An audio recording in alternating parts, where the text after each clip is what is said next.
Books of accounts मतलब company का जो अकाउंटिंग पर्सन है वो, और ऑडिट मतलब कि जो ऑडिट करने जा रहा है वो।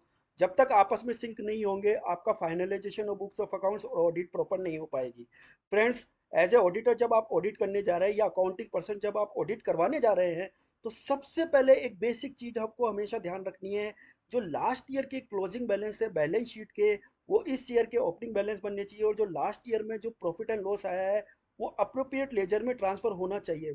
फ्रेंड्स, ये बहुत ही बेसिक चीज़ है जिसको ध्यान रखना है, और इसमें मैंने काफ़ी मिस्टेक्स देखी है। फ्रेंड्स, अब मैं यहाँ पे लास्ट ईयर का क्लोजिंग बैलेंस करंट ईयर के ओपनिंग बैलेंस से मेरा मतलब ये है कि नॉर्मली लोग क्या करते हैं, करंट असेट्स का हेडर देखा, इस साल के करंट असेट्स का हेडर देखा, दोनों का आपस में मैचिंग किया, मैच हो रहा है, सब कुछ मैच हो रहा है, बट ऐसा नहीं है। अगर मैं प्रैक्टिकली आपको बताऊं तो लास्ट ईयर हम लोगों ने क्या किया था, जो जीएल थे उसको हमने रीक्लासिफाइड रीग्रुप किया। जैसे कि advance to vendor operational advances, इसको हमने ट्रेड पेबल में कन्वर्ट किया। ट्रेड पेबल कॉन्ट्रैक्ट ऐसा जीएल बना हुआ है, उसको हमने ट्रेड पेबल में शिफ्ट किया।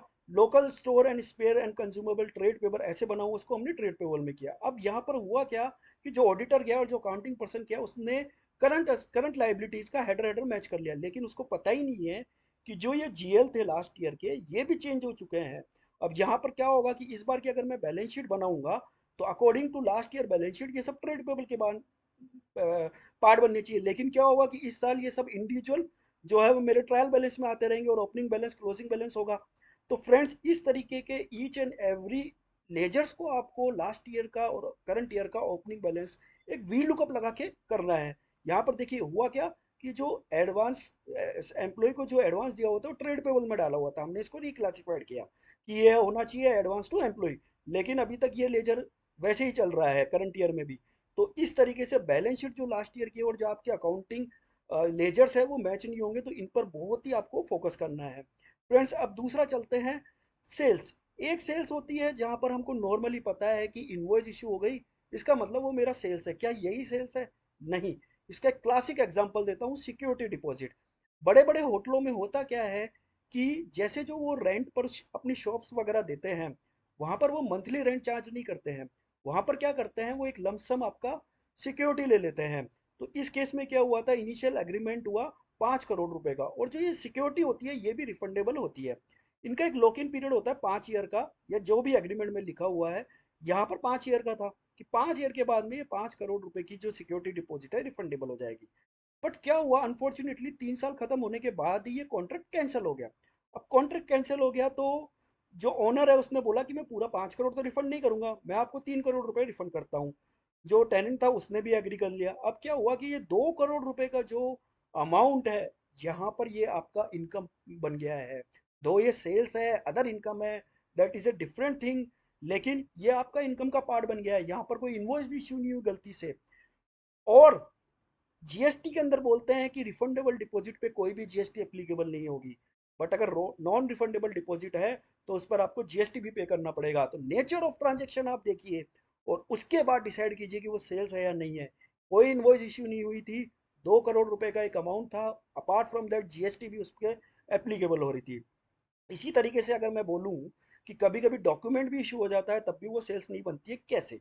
300 करोड़ रुपए के एक्सपोर्ट का कंसाइनमेंट था, मार्च मंथ में वो अपडेंड हो गया, लेकिन रिस्क एंड रिवॉर्ड ट्रांसफर नहीं हुआ। तो भैया हमारा जो इंड एएस 115 बोलता है वो बोलता है कि आप इस रेवेन्यू को बुक्स ऑफ अकाउंट्स में नहीं दिखा सकते। फ्रेंड्स, बुक्स ऑफ अकाउंट्स में रेवेन्यू नहीं दिखाएंगे तो डेटर्स नहीं होगा, डेटर्स नहीं होगा, लेकिन बुक्स मेरा इन्वेंट्री जो है वो रिड्यूस हो चुका है, क्लोजिंग रिड्यूस हो जाएगा। और जीएसटी तो बोलता है कि जब आपने इनवॉइस इशू कर दिया तभी मेरे को जीएसटी एप्लीकेबल है, तो यहाँ पर जीएसटी भी एप्लीकेबल हो जाएगा। तो एक ट्रांजैक्शन को आपको डिफरेंट एक्ट के अकॉर्डिंगली सोचना है और उसी तरीके से वर्क करना है। अब बात करते हैं परचेज की। परचेज में होता क्या है कि एक सिंपल एग्जांपल देता हूँ, जो प्रैक्टिकल एग्जांपल चलते हैं। 10 करोड़ रुपए के पीओ इशू किए गए मार्च मंथ में, पीओ तो इशू कर दिए गए, सामने वाले को जो डिलीवरी शेड्यूल था वो 20 अप्रैल तक उसकी डिलीवरी करवानी थी। अब मुझे एक बात बताइए, क्या ये 10 करोड़ रुपए बुक्स ऑफ अकाउंट्स में एज ए प्रोविजन आएंगे या नहीं आएंगे? Friends, according to my humble opinion ये आएंगे, क्योंकि अगर मैं इसको एज ए प्रोविजन कंसिडर नहीं करूंगा तो जो करंट ईयर का मेरा balance sheet profit and loss है वो 10 करोड़ रुपए से इन्फ्लेटेड हो जाएगा यहाँ पर। फिर अगर मैं इसको प्रोविजन कर रहा हूँ तो फिर एक बात आती है कि इस पर टीडीएस एप्लीकेबल होगा कि नहीं होगा। टीडीएस फॉर एग्जांपल 194 क्यों? अब फ्रेंड्स कुछ लोग बोलते हैं कि नहीं होगा, कुछ लोग बोलते हैं होगा। मेरे अकॉर्डिंगली इसमें टीडीएस एप्लीकेबल होगा। अब एक और बात कि इसमें एडवांस पेमेंट किया गया। अब देखिए यहाँ पर क्या कैसी कैसी गलतीज होती है। एक्चुअल में जो ये वेंडर था, इसके दो जीएसटी के रजिस्ट्रेशन थे, एक महाराष्ट्र में था और एक आपका गुजरात में था। वेंडर कोड, जिस वेंडर कोड पे पीओ इशू किया गया वो था महाराष्ट्र वाला। उस पर्टिकुलर वेंडर के पास में महाराष्ट्र में वो असेट्स नहीं थी, तो उसने अपना क्या किया, गुजरात वाले को बोला कि आप ये जो है डिलीवरी कर दीजिए इस पर्टिकुलर रेसिपिएंट को। एक्चुअल में होना क्या चाहिए था, यहाँ पे bill to ship to model apply होना चाहिए था कि जो गुजरात वाला है वो महाराष्ट्र वाले को, महाराष्ट्र खुद की ही जीएसटी रजिस्ट्रेशन को इनवॉइस इशू करता है और महाराष्ट्र वाला फिर इस रेसिपिएंट को इनवॉइस इशू करता है। यहाँ पर हुआ ही नहीं, गुजरात वाले ने डायरेक्ट इनवॉइस इशू किया।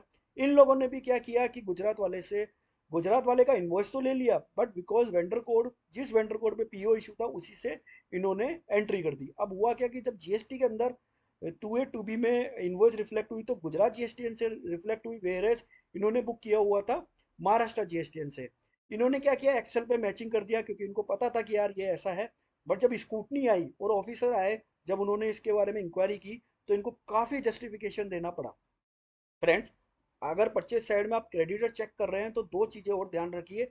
एमएसएमई का प्रोविजन 45 डेज से अगर कोई क्रेडिट खड़ा है तो चेक कर लीजिए कि क्या वो एमएसएमई की कैटेगरी में आ रहा है कि नहीं आ रहा। और 180 डेज वाला रूल अप्लाई जीएसटी के अंदर कि आपने क्रेडिट ले लिए लेकिन 180 डेज के अंदर पेमेंट नहीं किया है। एमएसएमई में आपको देखना है केवल और केवल माइक्रो और मीडियम, माइक्रो मीडियम और स्मॉल जो होता है, माइक्रो और स्मॉल वाला देखना है। फ्रेंड्स, अब यहाँ पर कई बार क्या होता है कि इनवॉइस रिसीट हो गए लेकिन गुड्स रिसीट नहीं हुए। ई वे बिल भी बन गया, जीएसटी आर 2B में भी रिफ्लेक्ट हो गया, टीजीएस प्रोविजन भी जो है अगर आपके एप्लीकेबल हो रहे हैं नहीं हो रहे वो चेक कर लीजिए। क्या इसका जीएसटी ले सकते हैं? नहीं ले सकते, क्योंकि जब तक आपके पास में गुड्स नहीं आएंगे तब तक आप जो है नहीं ले सकते आईटीसी। डायरेक्ट एक्सपेंसेस की बात करें तो फ्रेंड्स, नॉर्मली लोग क्या बोलते हैं कि डायरेक्ट एक्सपेंसेस हो गया तो उसको जीपी के लिए कंसिडर करो, लेकिन अगर आप किसी लिस्टेड कंपनी या कॉर्पोरेट एंटिटी की ऑडिट करने जा रहे हैं तो आप ध्यान रखिए कि केवल और केवल आपको जीपी ही ध्यान नहीं रखना है। मिनिमम 11 रेशो, करंट रेशो से लेकर रिटर्न ऑन इन्वेस्टमेंट, ये रेशो अब आपके फाइनेंशियल में मांगे जाते हैं। और इसका न्यूमिनेटर डिनोमिनेटर पूरा इस एक्सेल में मेंटेन है, और इनफैक्ट जो करंट रेशो में क्या आइटम ऐड होगा और क्या आइटम लेस होगा वो भी पूरी वर्किंग इस एक्सेल शीट में हम लोगों ने की हुई है। Friends, indirect income, foreign exchange gain loss, ये भी आपको ध्यान रखना है। अगर कोई फॉरेन करेंसी का ट्रांजेक्शन हो रहा है तो उसका ट्रांसलेशन जरूर करना है जब भी आप बैलेंस शीट को फाइनलाइजेशन कर रहे हैं। इनडायरेक्ट एक्सपेंसेस, इस कंपनी ने क्या किया कि अपनी आउटसोर्स सर्विसेज दे रखी है। एक आउटसोर्स सर्विस इसने दे रखी है मैन्युफैक्चरिंग कंपनी को, जो कि पार्ट ऑफ प्रोडक्शन से रिलेटेड है। इसने इसको भी इनडायरेक्ट टैक्सेशन, इनडायरेक्ट एक्सपेंस में दिखा हुआ था, वेयर एज ये डायरेक्ट एक्सपेंस में जाएगा। एक सर्विस इसने आउटसोर्स कर रखी थी अपनी अकाउंटिंग रिलेटेड, ये जो है आपका इनडायरेक्ट एक्सपेंस पे जाएगा। तो nature of service, nature of expenses आपको ध्यान में रखना है और उसी के बेसिस पर आपको डिटरमाइन करना है कि वो डायरेक्ट है या इनडायरेक्ट है। ये आपका इनकम से भी रिलेटेड हो सकता है और एक्सपेंसेस से भी रिलेटेड हो सकता है। एक और प्रॉब्लम जो हमने देखा कि इस कंपनी ने during the year share issue किए, शेयर इशू किए फॉर एग्जांपल 100 रुपीज़ पे, लेकिन इसने क्या किया, पूरा का पूरा इक्विटी शेयर कैपिटल में ही ट्रांसफर कर दिया, जिसमें जबकि उसमें था 1 रुपये का तो इक्विटी शेयर था और 99 रुपीज़ का प्रीमियम था। दो अलग अलग लेजर हिट होंगे। डेप्रिसिएशन जो है वो एक बहुत ही चैलेंजिंग वर्क होता है। तो एज ए अकाउंटिंग पर्सन और ऑडिटर आपको समझना पड़ेगा कि जब भी बुक्स ऑफ अकाउंट्स में डेप्रिसिएशन कैलकुलेट होता है कॉर्पोरेट एंटिटी के लिए, वो हमेशा कंपनीज एक्ट के अकॉर्डिंग होता है। कंपनीज एक्ट में क्या होता है कि आपको नंबर ऑफ डेज से एक्सपेंस लेके आना है, हर एक इंडिविजुअल असेट्स का एक्सपेंस क्रिएट करना है, और उसका कोई जो है, वेयर एज आप इनकम टैक्स में जाएंगे तो ब्लॉक वाइज आपको इनकम टैक्स एक्सपेंस मिलता है, और नंबर ऑफ डेज का फंडा वहाँ नहीं होता है, वहाँ लेस देन 6 मंथ या मोर देन 6 मंथ के हिसाब से आपको डेप्रिसिएशन मिलता है। फ्रेंड्स, ये जो लेजर्स है एडवांस, टीडीएस, टीसीएस, रिकवेबल, इनको आपको जरूर देखना है, क्योंकि ऐसा नहीं हो कि कंपनी को आप अननेसेसरी में इनकम टैक्स पे करवा रहे हैं या आप कम इनकम टैक्स पे करवा रहे हैं। Change in equity share capital होती है तो एमसीए पोर्टल पर जाकर चेक करिए। इसी तरीके से जो जीएसटी है उसका मैचिंग जो है सर्विसेज में tax liability and ITC comparison में सेल्स और आईटीसी पूरा दिखाया रहता है, तो उसको भी आप बुक्स ऑफ अकाउंट से वेरीफाई कर सकते हैं। तो ऑडिट स्टार्ट करने से पहले अकाउंटिंग पर्सन एंड ऑडिटर आपस में सिंक हो और एक दूसरे को नॉलेज शेयर करें। ये मेरा एक प्रैक्टिकल एक्सपीरियंस था जो मैंने आपके साथ शेयर किया है। वीडियो अगर अच्छा लगा हो तो लाइक शेयर एंड सब्सक्राइब करें। टिल देन, जय हिंद, जय भारत, धन्यवाद।